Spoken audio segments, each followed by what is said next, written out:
એક દાડો હિતેશ મેલડી એવું બોલી છે જગતમાં નહીં હોય એવું તમારા મોગળે રજવાનું ના બનાવો તો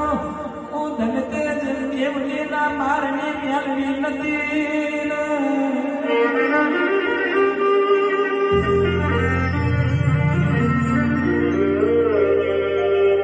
પણ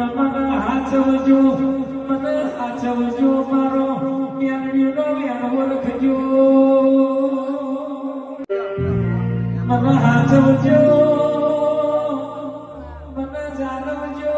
જગત જોવા ચડે એવો ના બનાવો તો હું નાગજી ભિખારી હું મેલા ઈશાની મેલડી નહીં કહેવા